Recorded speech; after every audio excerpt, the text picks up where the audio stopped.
আমি ফুলকপি দিয়ে যেদিন এই রেসিপিটা তৈরি করি সেদিন বাসার সবাই আঙুল চেটেপুটে খেয়ে নেয়। এতটা মজার এবং টেস্টি। তৈরি করা একদমই সহজ। এটা ফুলকপি ভর্তাও বলতে পারেন। খুবই সহজ কিন্তু খেতে অনেক মজা। চলুন দেখে নেওয়া যাক পুরো রেসিপিটা। প্রথমেই ফ্রাই প্যানে সামান্য পানি দিয়ে এতে নুন হলুদ দিয়ে দিলাম পরিমাণ মতো। তারপরে দিয়ে দিচ্ছি ফুলকপি। এরপরে দিচ্ছি একটা আলু এবং একটা টমেটো ফালি করে। আর দিয়ে দিচ্ছি একটা রসুন। সবগুলোই দিয়ে খুব ভালো করে ঢাকনা দিয়ে ঢেকে সিদ্ধ করে নিতে হবে। আর সব সবজিগুলোই কিন্তু খুবই নরম বিধায় এটা সেদ্ধ হতে বেশি সময় লাগবে না। দেখতেই পাচ্ছেন সব সবজিগুলোই কিন্তু আমার সিদ্ধ হয়ে গিয়েছে। পুরো পানিটুকুই আমি শুকিয়ে নেব নেড়েচেড়ে। আর সবগুলো সবজি কিন্তু আমার সমানভাবে সিদ্ধ হয়ে গেছে। এখন এগুলো ঠান্ডা হওয়া পর্যন্ত অপেক্ষা করব। অন্যদিকে চুলায় ফ্রাই প্যানে আমি সরিষার তেল দিয়ে দিলাম। আর সরিষার তেলের মধ্যে দিয়ে দিচ্ছি হচ্ছে শুকনা মরিচ। আমি এখানে ৭-৮টার মতো শুকনা মরিচ নিয়েছি। সবগুলো মরিচই আমি মচমচে করে ভেজে নেব। মরিচগুলো আমার ভাজা হয়ে গেছে। এগুলো তুলে নিয়ে এরপর হচ্ছে পেঁয়াজ দিয়ে দিচ্ছি আমি ১/২ কাপ পরিমাণের। পেঁয়াজটা কাঁচা ব্যবহার করেও কিন্তু রেসিপিটা করতে পারেন।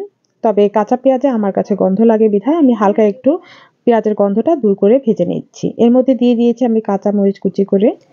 পেঁয়াজ এবং কাঁচা মরিচটা একদম লালচে করে ভাজার কোনো প্রয়োজন নেই। এর থেকে যদি গন্ধটা দূর হয়ে যায় সে পর্যন্ত ভেজে নিলেই হবে।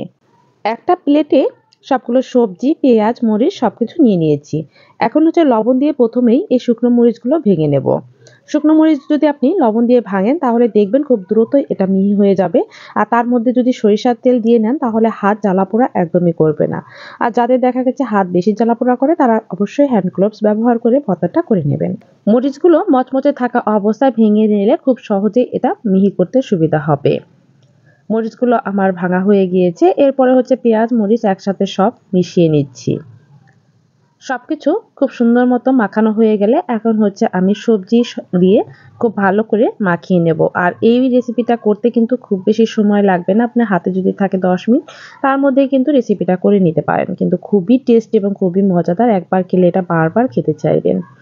হাত দিয়ে সবকিছু খুব সুন্দর মতো আমি মাখিয়ে নিচ্ছি, দেখতেই পাচ্ছেন, যাতে করে কোনো দানা ভাব না থাকে। আলুটা খুব ভালো করে ম্যাশ করে নেবেন। খুব সুন্দর মতো মাখানো হয়ে গেলে শেষের পর্যায়ে দিয়ে দিচ্ছি একটা সিদ্ধ ডিম। আর ডিম দেওয়ার কারণে এই রেসিপির টেস্ট বহুগুণ বেড়ে গিয়েছে। তাই চেষ্টা করবেন একটা সিদ্ধ ডিম ব্যবহার করার জন্য। হাত দিয়ে খুব সুন্দর মতো আমি ডিমটাকে ভেঙে নিলাম। এরপর হচ্ছে আমি দিচ্ছি লাস্ট পর্যায়ে কিছু ধনেপাতা কুচি। এখন হাত দিয়ে আলতো করে আমি মাখিয়ে নেব। আর সকল উপকরণ কিন্তু আমার সরিষার তেল দিয়ে যেহেতু ভাজা ছিল সে কারণে আমি তেলের পরিমাণটা এখানে পরে কম ব্যবহার করেছি। আপনারা চাইলে আরো একটু তেল ব্যবহার করতে পারেন। এ পর্যায়ে লবণটা অবশ্যই চেক করে নেবেন। লবণের স্বাদ কিন্তু সবকিছুরই টেস্ট বাড়িয়ে দেয়। হাত দিয়ে খুব ভালো করে আমি মাখিয়ে নিচ্ছি। আর এরই মাঝে কিন্তু আমার রেসিপিটা একদম রেডি হয়ে গিয়েছে। তৈরি হয়ে গেল ফুলকপি দিয়ে অসাধারণ একটা রেসিপি। খেতে হয় ভীষণ মজার। আপনি সকালে বা রাতে গরম ভাতের সাথে অবশ্যই পরিবেশন করতে পারেন। খুবই টেস্টি হয়। মাত্র ২ টুকরো গরুর মাংস দিয়ে পরিবারের সবার মন জয় করে নিতে পারেন এমন মজার একটা রেসিপি শেয়ার করব। আর এই রেসিপিটা আপনি যদি ফলো করে একবার তৈরি করে দেখেন তাহলে বুঝবেন যে এই খাবারটা কতটা টেস্টি হয়। রমজানের সেহরিতে কিন্তু অনেকেই ভাত খেতে পারেন না। তবে এই রেসিপিটা যদি পাশে থাকে তাহলে আপনি তৃপ্তি সহকারে নিমিষেই ২ প্লেট ভাত খেয়ে ফেলতে পারেন। এতটা টেস্টি হয় এই রেসিপিটা। এই রেসিপিটা তৈরি করার জন্য প্রথমে আমি নিয়েছি ২ টুকরো গরুর মাংস। আর গরুর মাংস দুটোকে এভাবে চাকু দিয়ে ছুরি বা যেকোনো কিছু দিয়ে এরকম ছোট, ছোট করে কেটে নিতে হবে। ছোট, ছোট করে কেটে নিয়ে এভাবে মিহি করে নিচ্ছি যাতে করে এই মাংসটা খুব দ্রুতই সিদ্ধ হতে পারে। আপনি চাইলে কিন্তু ব্লেন্ডারেও ব্লেন্ড করতে পারেন। দেখুন কিভাবে আমি এই মাংসটাকে কতটা সহজভাবে একদম কিমা করে নিচ্ছি। এভাবেই ২ টুকরো মাংসকেই আমি কিমা করে নেব।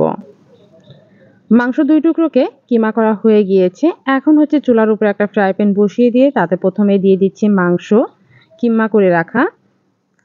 দিয়ে দিচ্ছি আমি শুকনো মরিচ। অনেকগুলো কিন্তু শুকনো মরিচ দিয়েছি। প্রায় ১০ টার মতো ১০ থেকে ১১ টা হবে শুকনো মরিচ এবং আদা ও রসুন দিয়েছি। বড় সাইজের একটা রসুন দিয়েছি আর আদা দিয়েছি আমি ২ টুকরো। সেটা খুব ছোট করে কেটে দিয়েছি। আর ১/২ কাপ দিয়েছি আমি পেঁয়াজ। এখন লবণ দিয়ে দিলাম। আর সবশেষে দিয়ে দিয়েছি সরিষার তেল। সরিষার তেলটা কিন্তু অবশ্যই দেওয়ার চেষ্টা করবেন এ পর্যায়ে।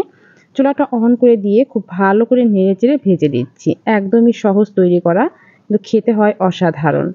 খুব ভালো করে একটু সময় নিয়ে নেড়েচেড়ে আমি ভেজে নিচ্ছি। এই রেসিপিটা করতে গেলে অবশ্যই কিন্তু ঝালটা বেশি পরিমাণে দিবেন তাহলেই খেতে বেশি ভালো লাগবে। আপনি চাইলে কিন্তু এখানে শুকনো মরিচের কমিয়ে দিয়ে আপনি কাঁচামরিচটাও ব্যবহার করতে পারেন। খুব ভালো করে আমি নেড়েচেড়ে একটু ভেজে নিলাম সময় নিয়ে। তারপর হচ্ছে আমি পানি দিয়ে দিচ্ছি। পানিটা দিয়ে দিলাম যাতে করে এই মাংসটা সিদ্ধ হতে পারে। যদি আপনি চিকেন নিতেন তাহলে কিন্তু এখানে পানি দেওয়ার কোনো প্রয়োজন হতো না, এমনিতেই সিদ্ধ হয়ে যেত। যেহেতু আমি বিফ নিয়েছি সেক্ষেত্রে আমি পানি দিয়ে এটাকে একটু সিদ্ধ করে নেব। দেখুন আমি কিন্তু ২ থেকে ৩ মিনিটের মতো জাল করে তারপর হচ্ছে উল্টে পাল্টিয়ে দিচ্ছি। আর এরই ফাঁকে কিন্তু আমার পেঁয়াজটাও একদম সফট হয়ে গিয়েছে। রসুনটাও সিদ্ধ হয়ে গেছে, শুকনো মরিচগুলোও। সবশেষে ১ চামচ পরিমাণে আমি একটু কালো জিরা ব্যবহার করলাম যাতে করে এই রেসিপিটার সুঘ্রাণ অনেক সুন্দর আসে। নেড়ে-চেড়ে একদম পানিয়ে শুকিয়ে নিচ্ছি। পানিটা শুকিয়ে গেলে দেখবেন তেল ছেড়ে দেবে। সরিষার তেল দেওয়ার কারণে এখনই খুব সুন্দর একটা সুঘ্রাণ বের হচ্ছে। একদম পানি শুকিয়ে গিয়েছে আর তেলও দেখুন ছেড়ে দিয়েছে। এখন হচ্ছে আমি চুলাটা অফ করে দিচ্ছি। হালকা একটু ঠান্ডা হলে ব্লেন্ড করে নেব।